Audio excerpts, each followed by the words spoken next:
Let's start the show. Let's start the show. Let's start the show. Let's start the show. So, this is not exactly a new school of thought on this show. You've heard me talk about this a lot, and you're probably going to hear me talk about it a lot in the future. Because, well, it bears repeating. But let me start from the beginning. If you head over to my Facebook page, you can check out this video that has been making the rounds of late.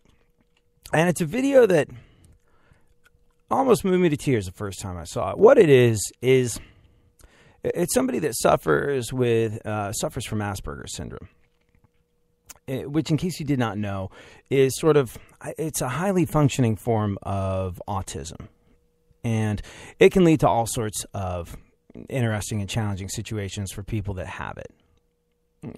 There's sort of like emotional fits, I suppose, is a good way of describing what can happen to people with Asperger's syndrome. On the low end of the scale, in terms of what it does, it makes your day-to-day life a little difficult. Asperger's can give you difficulty, I guess, recognizing social cues, knowing how to act in social situations. It's weird, and that can lead to large amounts of frustration on the part of the person that has it. And there's, look, far be it from me to assume that I understand the experience of someone who's got this situation going on. But there's a lot of things that can go hand in hand with it, not least of which are these very, very distressing fits where people can just, from what I understand, emotionally speaking, it's like a really, really elevated kind of panic attack where you're cursing yourself, you're hitting yourself, you're short of breath. You feel like the world's closing in on you. You get tunnel vision, and you feel like essentially the world is ending. If you've ever had a panic attack, I don't know, maybe you have problems going under bridges, maybe you have problems flying, maybe you have problems in certain social situations, I don't know. But if you've ever had a panic attack, from what I understand, it's very similar, where it just feels like the world is ending, your body goes into fight or flight, and you can be filled with the most tremendous self-loathing ever, to the point where you're hitting yourself and cursing yourself. Now, I want you to think about how you would react if you saw somebody going through this, or when you have a friend in crisis, or a family member in crisis. Say you've got this person that's close to you, that's someone that matters to you, and you see them going through something akin to this video that's been posted online of this woman having some sort of episode with Asperger's. Imagine for a moment that you have this friend, this family, this loved one that is going through something where, forget the reason behind it, forget what happened to them, but they are punching themselves, they're hitting themselves, they're crying, they're screaming. They are literally breaking down in front of your eyes. What do you do? What do you do?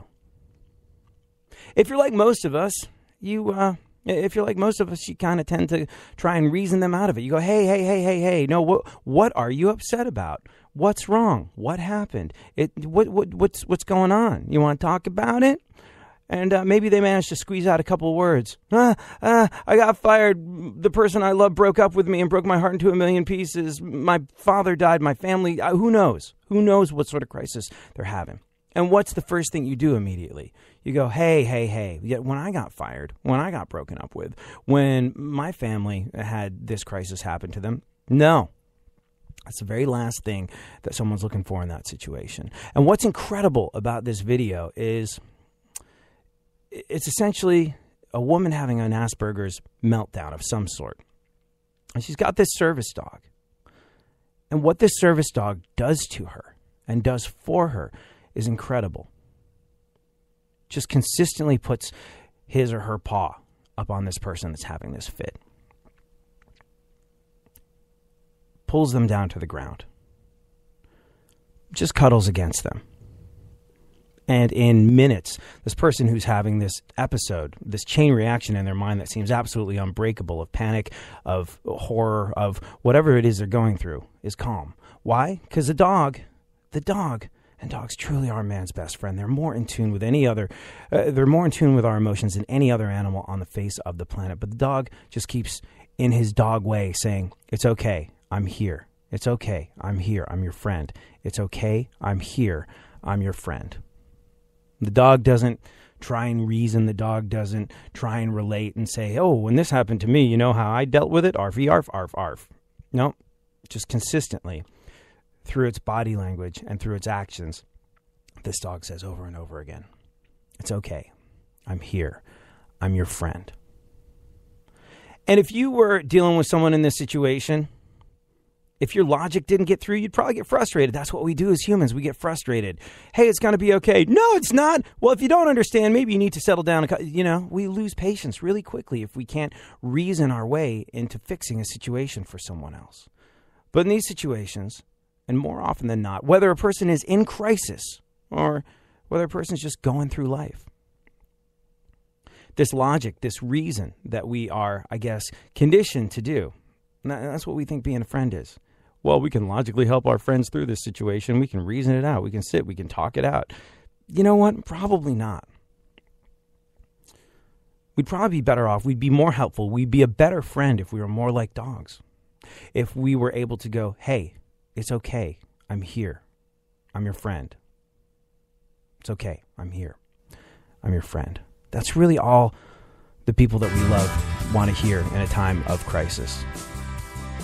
If only humans were able to display this kind of consistent, unyielding compassion toward each other more often, I think the world would be a better place. We should try and be more like our dogs. Thanks for hanging out. Things go my way. Haven't had many sunny days. Haven't had many things go right. But I've had so many sleepless nights. Nothing ever seems like it would be half of what I hoped it would be. So just this one time, please let things go my way. So just this one time, please let it be a better day. So just this one time, please don't let anything go wrong.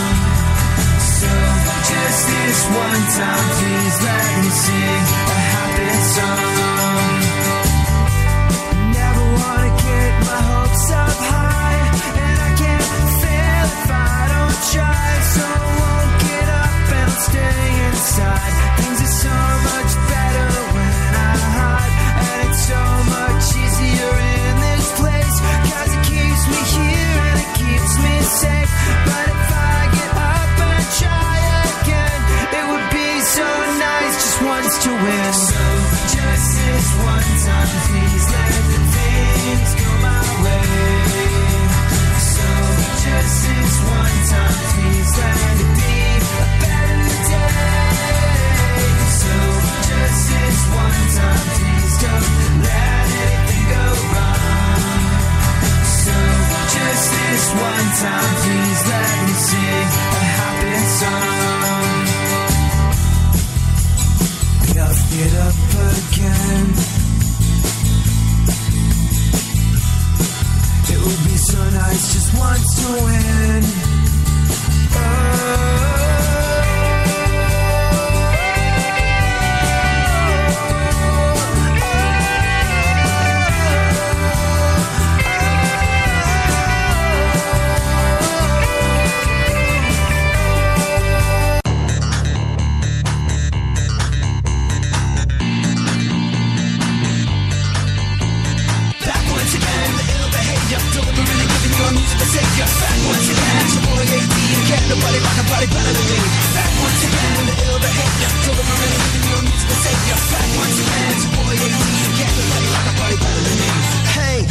What's that sound? Coming so loud from your radio dial. ADV getting down when you're rocking the jams. Here I am, going back once again. I'm ruling all. So if you head over to the WWE website, if you head over to the WWE website, who's editing the songs for broadcast again?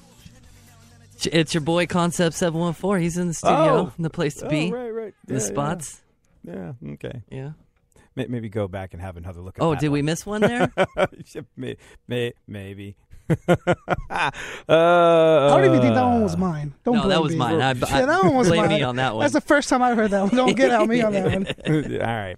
So if you head over to the WWE website, what's very interesting is the fact that, well, WWE and Hulk Hogan. This is a partnership. This is a relationship that has existed for decades and decades. The two are synonymous with each other. Yet if you go to the WWE website, it's like Hulk Hogan never existed. Why? Well, if you didn't hear what went down Friday going into the weekend, the folks over at the WWE have cut absolutely all ties with Hulk Hogan. Why? It surprised a lot of people, but there's a pretty valid reason behind it. And he was basically fired over this taped racist tirade that he...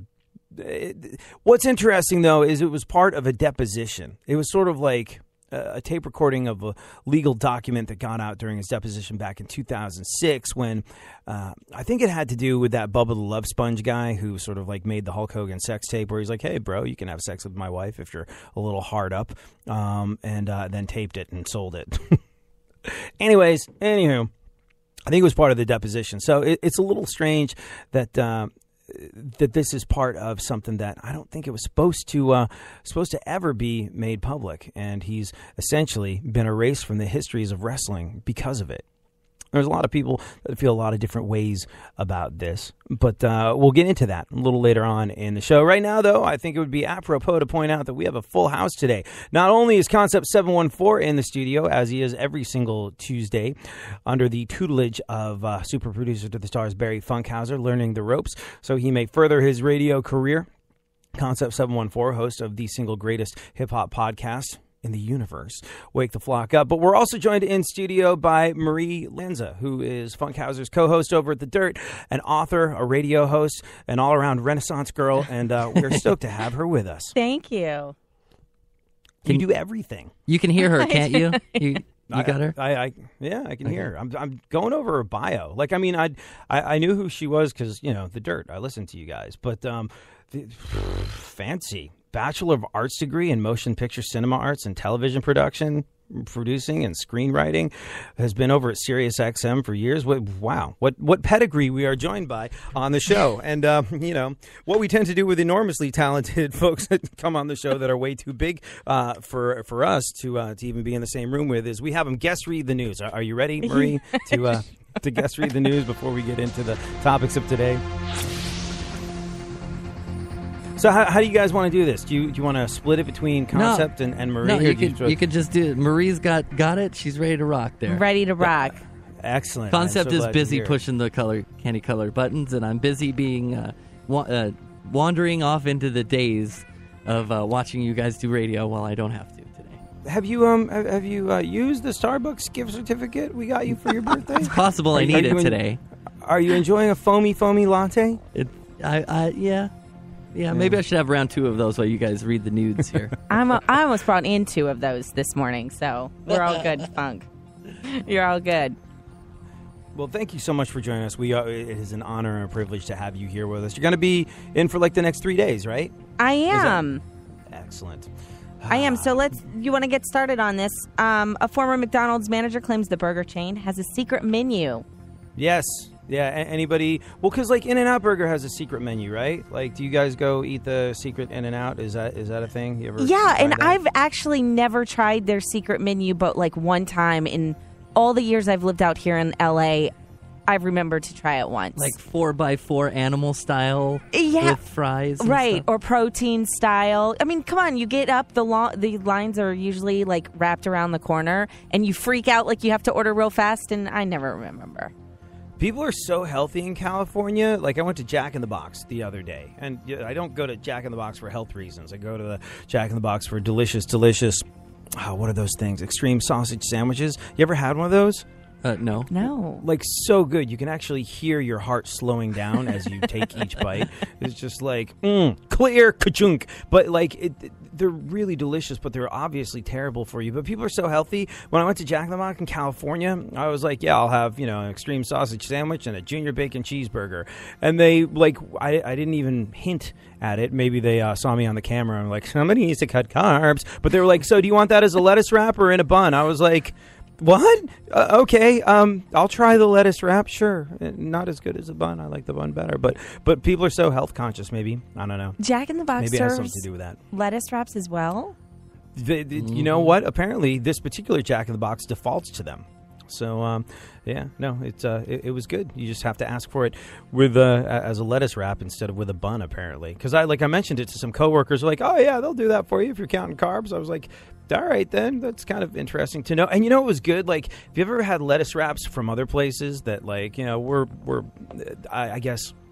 You don't have it in California. Like what, Chipotle? Jimmy John's. Like, have you ever had Jimmy John's? We've had a couple of those. There's a couple of those around here, I think. So good. They never make even these heard things of it. called the Unwich, which is like a lettuce wrap sandwich. They're a sub place, and they make delicious subs, but they'll make them as unwitches, which is basically just a giant roast beef lettuce wrap. It's really, really good. But they wrap it in like one piece of lettuce and it falls apart. Whereas like when I tried the Jack in the Box lettuce wrap, they had like, you know, enough iceberg lettuce around it to where you could eat it like a sandwich and not have it be a greasy, awful mess. I wildly recommend it. Anyways, McDonald's says the chain has a secret menu. I wouldn't call the drugs that the 19-year-old cashier sells out of his Camry a side menu, but, you know, potato. Go on. A World War II era explosive washed ashore in Florida. Where it blended in with all the World War II era residents of Florida. It'll be right at home. Yeah. People are very, very old there. Did you ever see what's the Seinfeld bit? It is a retirement home. You know, I'm so ready. I'm like ready to skip over the next 35 years and just move straight to Del Boca Vista, eat early bird dinners, and play shuffleboard all day long. Like, I'm so over this being an adult thing. I just want to get to the next stage where someone's changing my diaper again. That sounds like it for me. But yeah, people in Florida are very, very old. That's why it's like, dude, you're taking your life in your hands every single time you drive in Florida, because there's two types of drivers on the road in Florida. One, the hot-headed Floridians, sort of like the Jersey Shore type that came down to act even more of a fool all year round and spend the entire time on the beach sort of like popping roids and getting into trouble, and they drive enormously fast. And then you have sort of like the guy that's 500 years old, should have turned the keys in several centuries ago, and he's going ultra slow in the ultra fast lane. And it's just like literally one of the scariest things ever. Seinfeld did a great bit about it. It's like, at what age in Florida do you think that you start, you know, so you stop checking when you back out of your driveway? It's just like, screw it, I'm old and I'm coming back. I survived. Let's see if you can. Playing Frogger.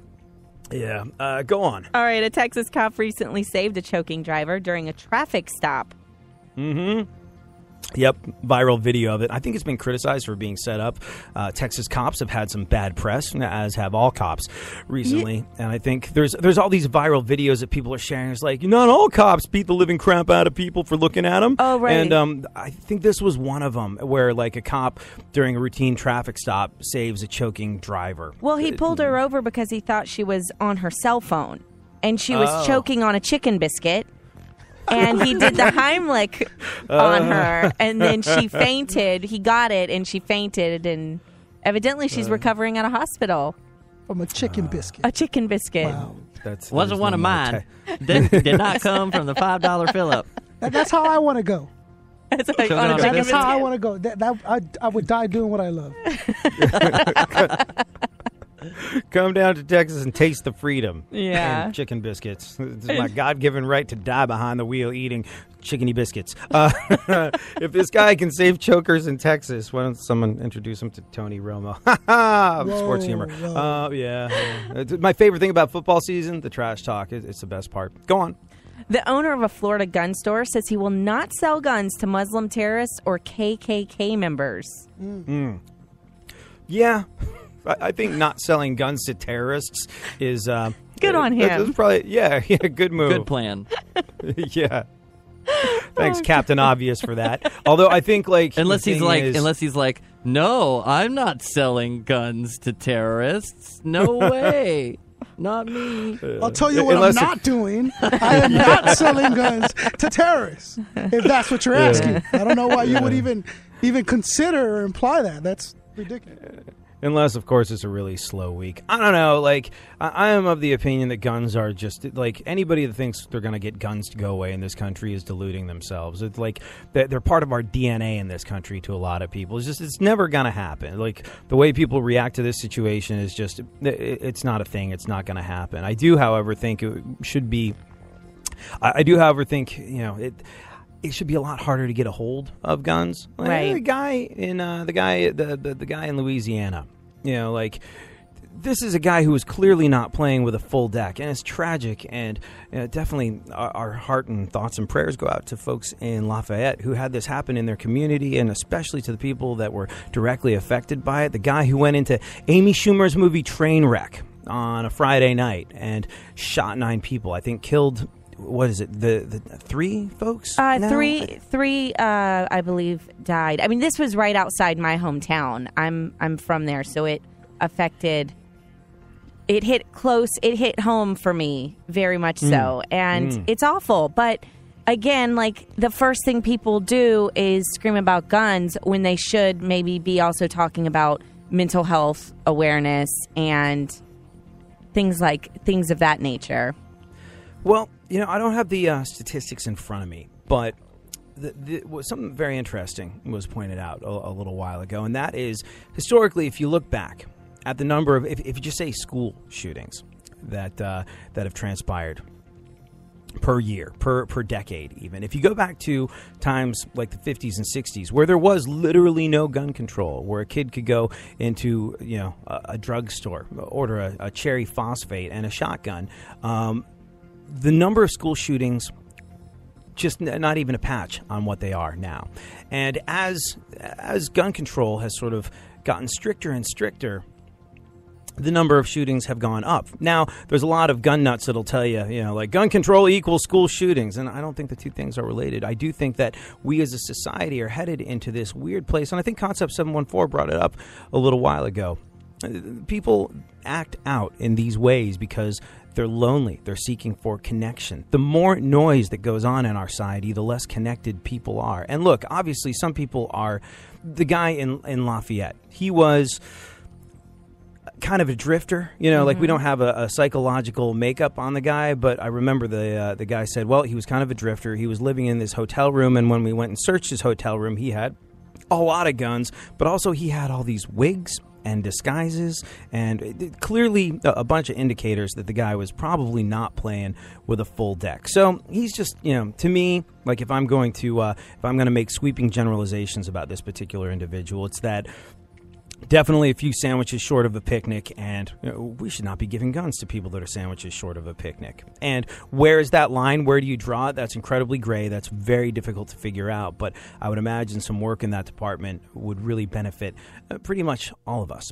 But I think the incidents of people going in and essentially in a weird, twisted way looking for a sense of connection with people by going on rampages, whether they're gun-related or knife-related or what have you. It's kind of like it's related, I think, less to the availability of guns and gun control and more to what we as a society are going through.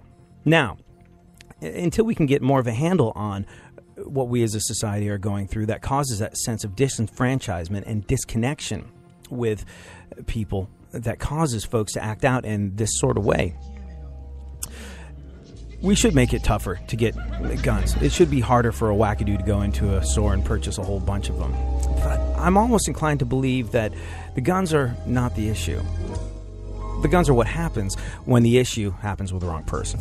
Huxtable tastes like this when I feel untouchable. I try and make up for all the wrongs I did by living my life like a Cosby kid, jamming on the one like Theo and Stevie. I know it sounds crazy, but you gotta believe me when I feel like I just can't make it through. I try to think, what would Cliff tell Theo to do?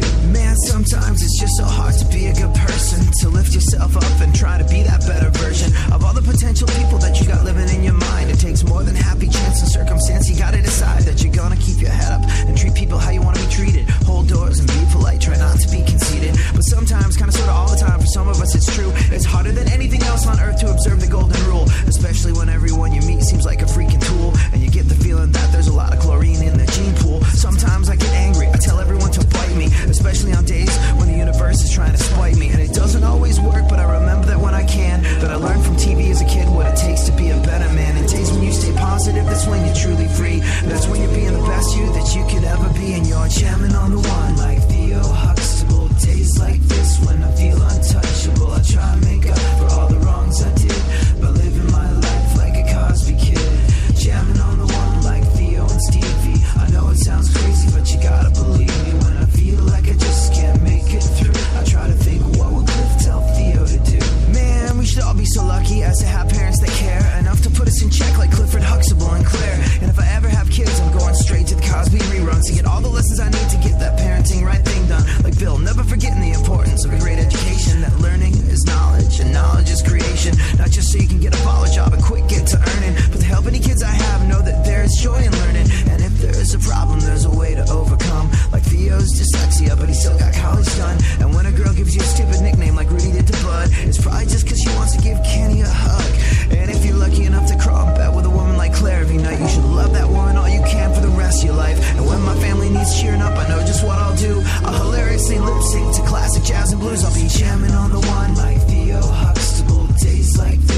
enjoy AD on the go.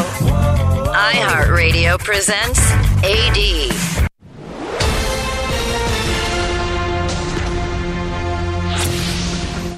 The album reached number 26 on the UK Albums Chart and was certified 2 times platinum in the US. Pyromania, issued in 1983, with the lead single Photograph, turned Def Leppard into a household name.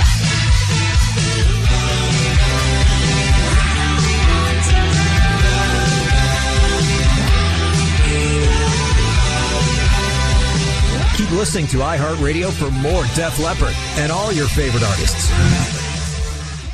iHeartRadio goes one-on-one with Mike Rutherford to discuss the art of songwriting. I've learned one thing over the years is that actually you can't control it. You can't force it. You can't analyze it. You can't worry about it. You just go and have a good time and mess around. Something comes along and you grab it. It's something intangible. And if you try and make a program how to do it and do it better, you get lost. So it's like a free-form thing, which you can't control. You just let it ride or not ride. And if it's not working, then you just have a break. That's what I've learned. Keep listening to iHeartRadio for more Mike Rutherford and all your favorite artists.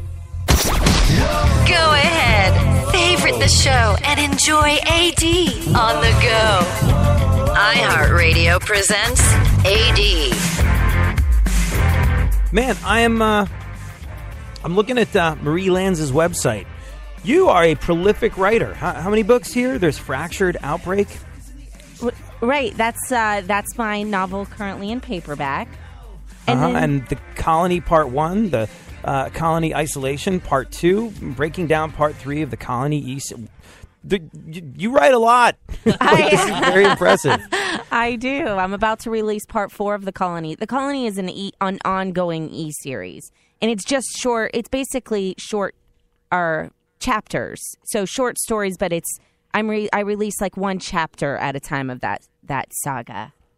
Right. Okay. It's very, very impressive. Like Funkhauser once, he was like, "Hey, you should write a book." I could not even begin to. How many pages? Like, how many words? Like, what constitutes a book? Like, when you sit down to write, then you get that blank page in front of you. How far do you have to go until it's done? Like, how does one do that? Because I can't even imagine the undertaking. Oh my gosh, I guess I've been writing since I was able to start writing.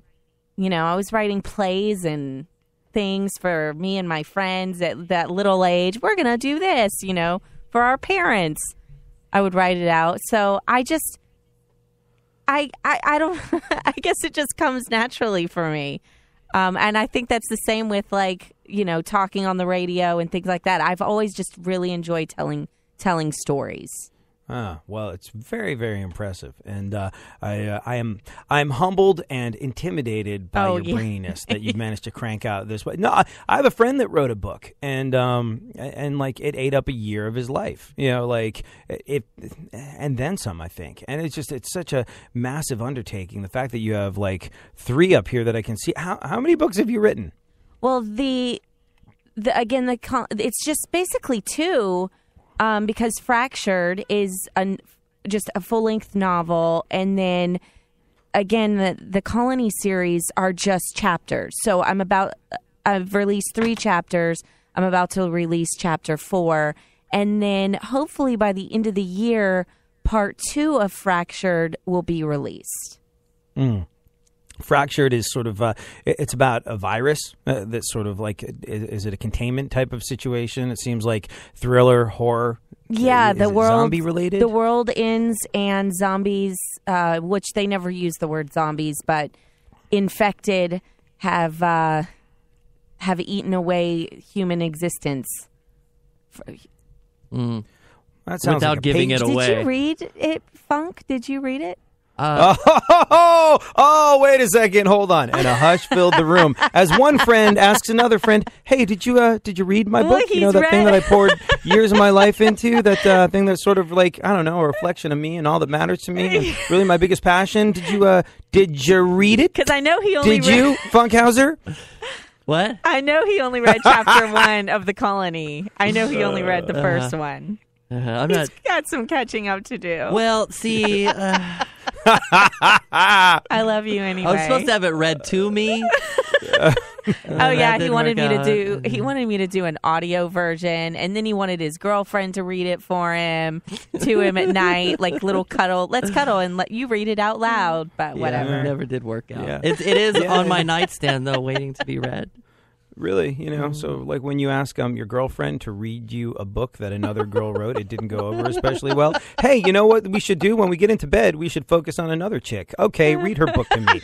Yeah, go figure. Hey, maybe that's what happened. Yeah, maybe we should. Let's roll through what remains of the news. But I just, as I dig deeper into MarieLanza.com, which is totally worth checking out, I get more and more impressed and intimidated by who's joining us on the air to guest read our news. Thank you so much for joining us. What is going on in the world? Oh, where can people tweet you, by the way? Oh, Marie_Lanza. MARIE_LANZA. Or you can tweet super producer to the stars Barry Funkhauser at Funk FM and Concept714. What's your Twitter handle again, Concept? At Wake the Flock Up. Yeah. All right, then. Let's roll through the news, and then we'll talk about Hulk Hogan and the fact that if you go to the WWE website, he essentially never existed at this stage in the game. Go on. All right, here's a fun one. Pornhub recently created a twerking robot. Yeah. But if you look at it, it gets even more fun when actually it's a twerking butt robot. Yep. Can the entire body be far behind? I don't think so. Would you, Funkhauser Concept? Yeah, sure. What's wrong with the twerking robots? Yeah, I'm for it. All it is a masturbator. That's all it is. Yeah, I don't really want to do the first. I don't want to be the first person to try it. Yeah. Well, Yeah, no, I want to be the first. Like, You I do? want it to be like a line of people. Oh, yeah, like exactly. before me to try this. But are we talking about a specific one or just like... Concept, I appreciate your desire to be frugal, Yeah. but if you're going to invest in a sex robot, Yes. I think you should stump up your own cash as opposed to going in on one with a bunch of buddies okay. and I standing in line waiting misunderstood. for it. I misunderstood. Although it is kind of like a gangbang, you want to be the first. Yeah. Yeah, you don't want to be late to an orgy. You know what I mean? That's like the last place that you ever want to be late to. Like if I'm just like 5 minutes late, I'm not going. I'm good. That's it. You get there early. Well, this thing also, what's exciting about this thing is for the basic package, you only have to spend $699. But Oh, if you giveaway. want the 3D experience, you can pay $999, and you get these special goggles, and you can watch a porn in 3D while you get twerked on. See, Fun stuff. I mean, no, that's kind of cool, and I admire what they're doing. Is it generous to call this a robot? It seems like the description of it being a robot is like if it's just this thing that sits there and vibrates as it moves back and forth. Calling it a robot is a little bit of a stretch. Is it like? Would you say it's actually a robot or not? I didn't see pictures of it, so it just sounds like one of those, those Funk, you know about these because you work in a studio with them. Those butts that just sit flat and They've got they're pieces in it. realistic Yeah. things. It reminds me of one of those, but they stuck a couple of big vibrators in it and it jiggles. So it's moving. You know what I mean? It's because Yeah. the thing vibrates and massages. That's basically what it does. Nice. Yeah. Well, in that case, I don't know. Yeah, it seems generous to call it a robot. Yeah. I would be very, very hesitant to get involved with a functioning sex robot. I certainly wouldn't want the first one off the production line. Anything that could tear or rip a body part off. Not into it. And by the way, as much as they might come out with a fully functioning sex robot in the not too distant future, I have it on good authority.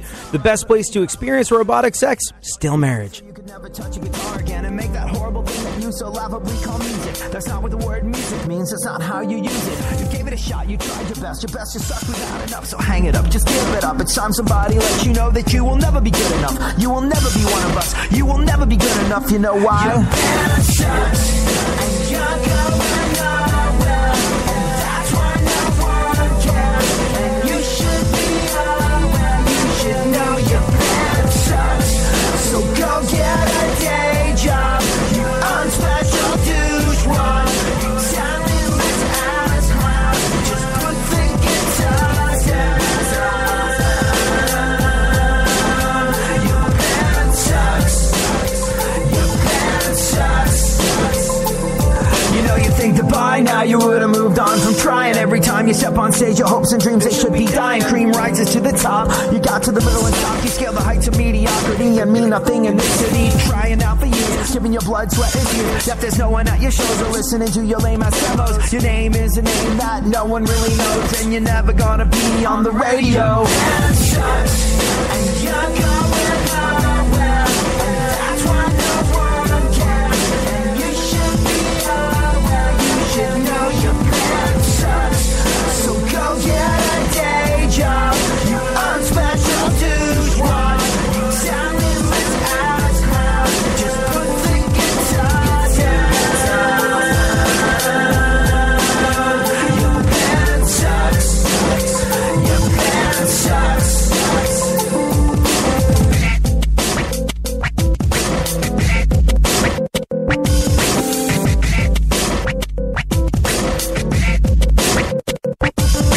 You will never be good enough. You will never be good enough. You will never be good enough. You will never be good enough. You will never be good enough. You will never be good enough. You will never be good enough. Call up your bass player, so you got somebody else to cry with, and go back to the fast food jobs that the whole band says to die with, and call it a day.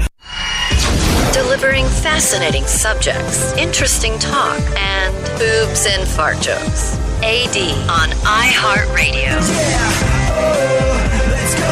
Talking that mess, better act like you know. Oh, let's go tonight. Walk away, punk, yeah, bitch. That's right, I know this. You're nothing but a punk, bitch. You're nothing but a punk, bitch. So walk away, yeah, yeah. You know, I'm going through Marie Lanza's website, marielanza.com, and there's a segment in here, a heading called Friends. And if I click on the Friends section, well, I see all sorts of people. I do not see Barry Funkhauser anywhere, though. You know why? You didn't read her book. Add yet to that. Yeah. I haven't read the book yet. Suddenly, I find myself with a lot more free time now, so I'm going to read the book. Well, there you go. Lisa H. let's tweeted just- us. I'm just always telling her, like, maybe it's just too scary for you. It is. Lisa H. tweeted us saying, I think I found a new series to read. She's excited. I said that she should read it and tell Funkhauser what happens so we can save face No, next time I'm we get gonna into read this it. situation. Don't tell me what happens. All right, let's roll through a couple more pieces of news, and then we'll get into the whole Hulk Hogan debacle. Marie Lanza, what's going on in the world? Kim Kardashian is endorsing a morning sickness pill. What? And I guess what as just someone happened? who suffered a little bit of morning sickness, just eat some bread. You know what Oh, really? No. I mean, unless it's so bad, you get medical help. You don't just take an over-the-counter morning sickness pill, which I think this is. I could be wrong. I could be very wrong. You don't get your medical advice from Kim Kardashian? No, I'm afraid not. You know how I combat nausea? I don't think about Kim Kardashian. And her butt. And Which, as her much butt. as I appreciate the significant size of it, big fan of that, I just have to guess that it's stubbly on day 2, and I just can't get behind that. Literally wouldn't want to be behind it. Have you ever tried those things? Man, they're really great. They're actually developed, I think they were developed for cancer patients that were going through chemo. And then I think they became very useful during morning sickness. I know if I actually get a little nauseous, they work for me. They're called Preggy Pops. You ever had those? No, I mean, I have an 8-month-old, and when I was pregnant, I was very lucky. I only suffered a little bit of morning sickness in the first trimester, and I know there are some women who have severe morning sickness all through, and I really, really want to just hug them and say I'm so, because I don't even know, I can't even relate. But no, I wouldn't do anything. No. I just eat some bread and suffer through it, lay in bed, ginger ale. Or my doctor would have had to give me something and let me know. But I only listened to my medical professional. I was really paranoid about what went into my body when I was pregnant. I didn't take any. I'm so not brave like that. No. But the Preggy Pops are just like I've never. Is it been just pregnant, ginger? and I've never. No, it's not. They come in different flavors, and you can I think they started out You could only get them in specialty stores, but now I think you can get them on Amazon.com and Walmart. And they're amazing for nausea, like car sickness, anything. I mean, they were developed for cancer patients undergoing chemo because you get really nauseous when you have chemo. And then I think they found that it helped pregnant women with morning sickness. And just anytime you're not feeling so hot, I find they work wonders. I had a friend whose wife went through. She had all sorts of stomach-related problems and a couple of different surgeries, and she had this problem where she couldn't eat because she was nauseous all the time. And I was like, I got her some from Walmart, and she was like, "Oh my God, these help immensely." And I know I sound like I'm endorsing them or something like that. No, just try them. Preggy Pops. You can get them at Walmart. You can get them online, and they work wonders with nausea, whether it's car sickness, whether it's nausea induced from being pregnant or what have you. I would like to know what's in it though, because pregnancy, you're developing a little life, and there's so many scary things that could happen to that fetus, from birth to severe things like birth defects, or I don't know.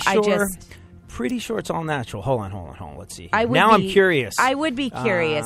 Does it have placenta in it or something? Placenta.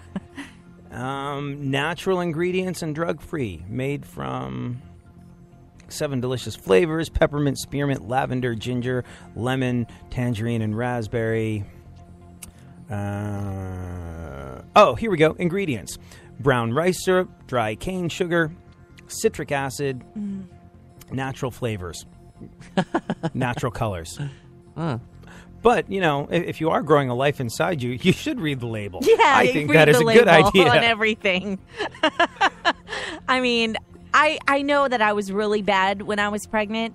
I was overly cautious when I was pregnant. And I know a lot of my friends were not as overly cautious, and they flew by through their pregnancy. But that just wasn't for me. I needed to read everything. Then I needed to research hours on it. And I was ridiculous. I really was. Did you get weird cravings? Yes. Pickles and chocolate milk. I loved pickles and chocolate milk. Together? Together at night.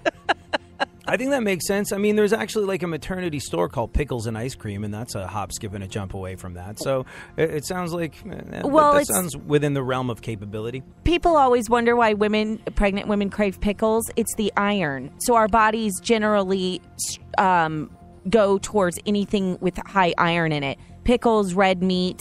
I ate a lot of red meat when I was pregnant, that kind of thing. We like iron.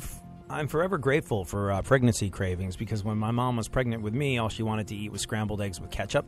And that's something most people wouldn't try because it sounds disgusting. However, I've been eating it my whole life because my mom continued her love of scrambled eggs with ketchup, one of her pregnancy foods, when I was born. And I got to say, it's delicious. You got to be generous with the ketchup. Oh, absolutely. Maybe it's a Southern thing, but I grew up my whole life eating scrambled eggs with ketchup. See? Mm-hmm. All right, then. Couple more pieces of news, and then we'll get into Hulk Hogan. Go on. All right. Another Kim Kardashian story for you. Her people are denying that her 2-year-old daughter, Northwest, has a personal trainer. Right. There's no way.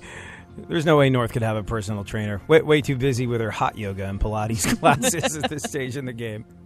Go on. Khloe Kardashian will host her own talk show called Cocktails with Khloe. Yeah. They spell cocktails with a K. Mm-hmm. It's cute how they turned a C word into a K word. but cuter how they turned a C word into a talk show host. See what I did there? Yeah. Alrighty then.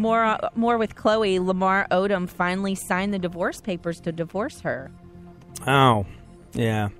Apparently she misses him like absolutely every single day. But especially when she wants some crack rock. All right, let's talk about Hulk Hogan for a second. Don't know if you caught it, and it happened. It was one of those things that seemed to break late in the day on Friday, where Hulk Hogan was fired, or he says he quit. They say they cut ties with him, but this is what happened. There were rumors about this late Thursday night, and they turned out to be true. Hulk Hogan was released by the WWE after a tape surfaced of him saying a bunch of really racist stuff, using the N-word a whole bunch of times. Hulk Hogan wasn't an active wrestler, like he's clearly past that stage of his career, but he'd been making appearances for the WWE, both on camera and off, and he was one of the judges of the reality show Tough Enough.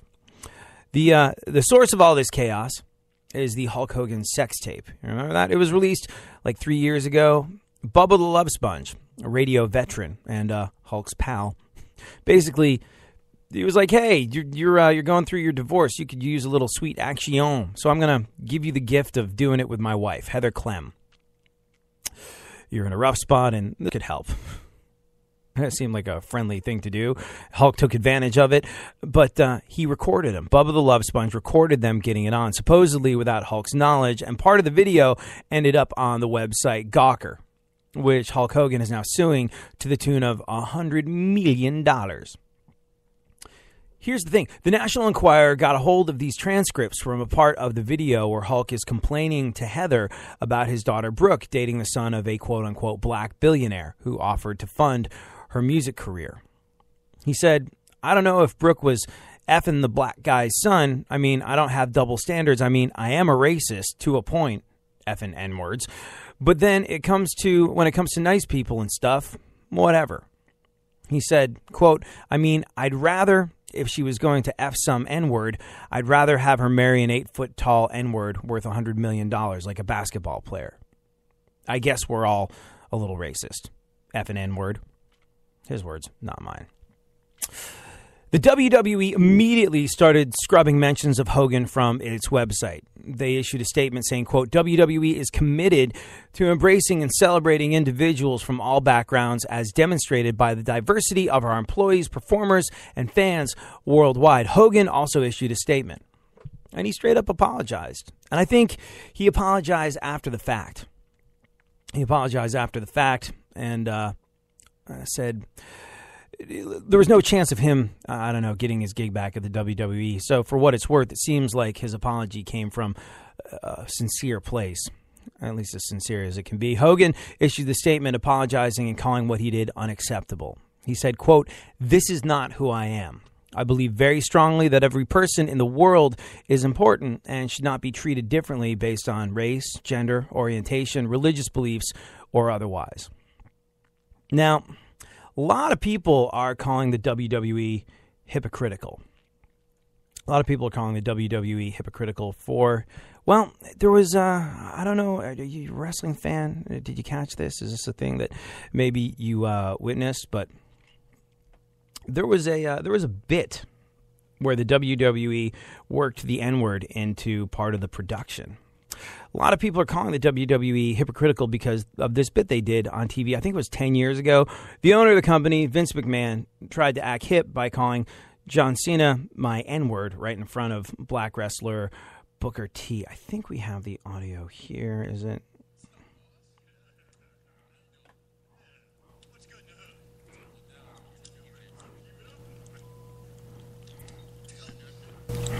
Got nothing?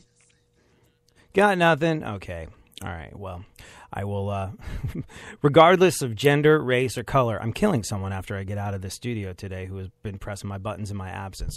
Anyways, there was this bit where Vince McMahon tried to act hip by calling John Cena my N-word.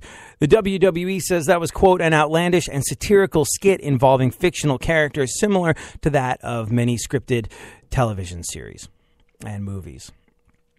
People have kind of lost their mind over this one, about whether it was right or wrong to fire Hulk Hogan for something that he said in private that is not necessarily an indication of his character. But you know what? Here's the thing. No matter what kind of rhetoric you want to put on this, no matter what kind of spin you want to put on it, well, he's not really racist. Like, people have leapt to his defense. Who was it? Dennis Rodman, who was a wrestler. You remember when Dennis Rodman was a wrestler for a little bit? Dennis Rodman has leapt to his defense, saying like Hulk Hogan is absolutely not a racist. You got to bear in mind, though, that this is a guy who's besties with Kim Jong-un, so you got to consider the source a little bit on that one. But a lot of people have leapt to his defense, including fellow wrestlers, saying, hey, I know for a fact this guy's not a racist. He never treated me with anything other than absolute dignity and like an equal. But the bottom line remains, I think what a lot of people are losing sight of when they're getting mad about the fact that he got fired based on a recording of a private conversation where he said some hideous and unforgivable things, Nevertheless, he thought he was in private, and I challenge anyone to have their dirty laundry aired, their private speak go public without there being a certain amount of embarrassment. The WWE is a business. They made the decision Hulk Hogan was bad for their business and their brand, which they've been building for decades. We can think it's right or wrong that they fired Hulk, but we have no say, we have no vote. The WWE and organizations like that, they're not public property. Our opinions of them don't really matter. If they thought sticking with Hulk and defending his character was going to make them more money in the long run, they would have done it. But they went the other way. End of story.